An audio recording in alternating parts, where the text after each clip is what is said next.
been drinking more alcohol for the past 5 days. Did you check on me?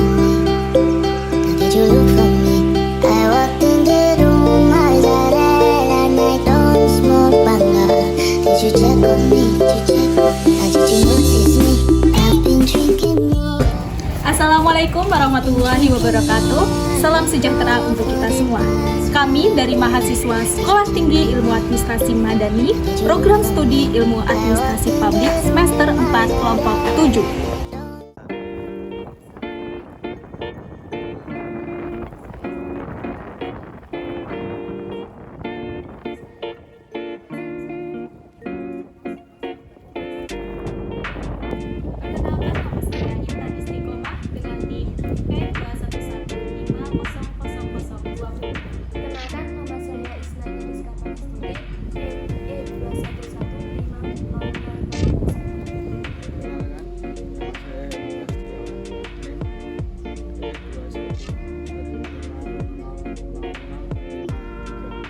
Nama saya Marcelino Andika Wisnu, NIM E211524. Perkenalkan, nama saya Putri Nurmi Jayanti dengan NIM E211534. Perkenalkan, nama saya Muhammad Hamam dengan NIM E21150054.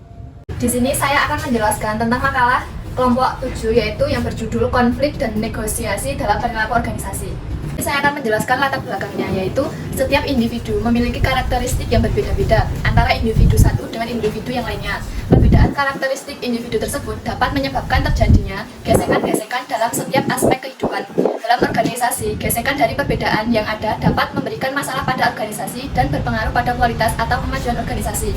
Yaitu tentang definisi konflik. Kesepakatan dalam negosiasi harus dilakukan dengan menentukan apa saja kelebihan atau keuntungan yang akan didapatkan oleh pihak yang menjalin kerjasama dengan organisasi. Baiklah, selanjutnya yaitu jenis-jenis konflik, di mana jenis-jenis konflik ini dibedakan menjadi 4, yaitu yang pertama berdasarkan sifatnya. Berdasarkan sifatnya di sini ada konstruktif dan deduktif. Di mana konstruktif ini yaitu konflik yang membangun suatu organisasi dengan meningkatkan kinerja organisasi yang memiliki aura positif. Sedangkan deduktif ini yaitu konflik yang menimbulkan efek negatif pada organisasi karena menimbulkan kehancuran yang didasari oleh rasa kebencian dan adanya perasaan ingin membalas dendam.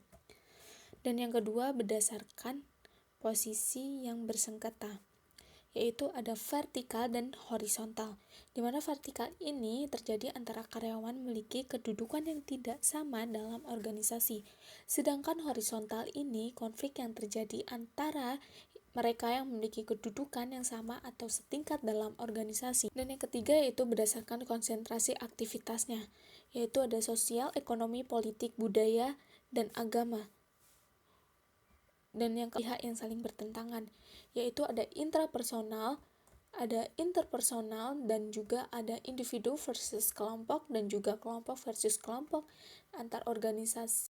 Di sini saya akan melanjutkan menjelaskan tentang proses konflik, di mana proses konflik ini dibagi menjadi 5. Yang pertama, potensi, oposisi, dan ketidakcocokan, di mana kondisi konflik disebabkan oleh komunikasi. Komunikasi yang kurang baik dalam organisasi sehingga menimbulkan ketidaknyamanan antar anggota organisasi, dan komunikasi yang kurang akan menyebabkan antar anggota organisasi akan menimbulkan sebuah konflik.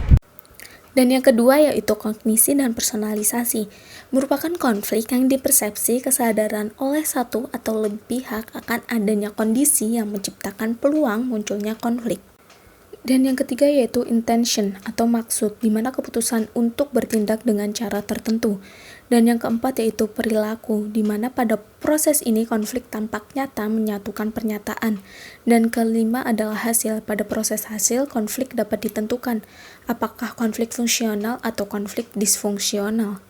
Negosiasi adalah sebuah proses di mana ada dua pihak atau lebih mencari kesepakatan yang terjadi karena adanya perbedaan pendapat dari kedua pihak. Kesepakatan yang dicapai dipahami menguntungkan semua pihak yang terlibat dalam negosiasi. Pihak-pihak atau orang yang berpartisipasi dalam kegiatan negosiasi disebut negosiator. Saya menjelaskan proses negosiasi, persiapan dan perencanaan. Proses mengumpulkan data diperlukan untuk posisi negosiator, menyampaikan argumen dalam proses harus dengan bijaksana. 2. Menentukan aturan. Pada tahap ini harus menentukan garis besar dan aturan untuk melakukan proses negosiasi. Siapa yang akan menjadi bagian dari negosiasi dan masalah apa yang akan dinegosiasikan. Faktor yang mempengaruhi negosiasi yang pertama yaitu kepribadian. Kepribadian dapat mempengaruhi seseorang dengan cukup baik dalam bernegosiasi. Jadi, semisal seorang dengan kepribadian ekstrovert biasanya tidak terlalu baik dalam bernegosiasi karena dia akan berfokus pada pendapatnya sendiri. Dan kepribadian yang dinilai siap dalam bernegosiasi yaitu kepribadian yang introvert. Yang kedua yaitu suasana hati atau emosi. Pada negosiasi distributif, jika kedua negosiator itu sejajar atau sama tingkatannya, maka menunjukkan emosi marah akan lebih baik. Sebaliknya, dalam negosiasi integratif, suasana hati dan emosi yang positif mengarah pada keputusan yang lebih baik karena suasana hati yang positif mengarah pada kreativitas. Yang ketiga yaitu kebudayaan. Perbedaan kultur atau budaya juga mempengaruhi seseorang dalam bernegosiasi.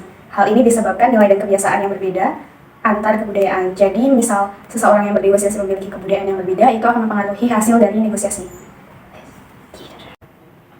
Yang selanjutnya yaitu negosiasi dengan pihak ketiga. Yang pertama yaitu mediator. Mediator merupakan pihak ketiga yang bersifat netral dan tidak koersif. Mediator menawarkan solusi dengan persuasi ataupun alternatif.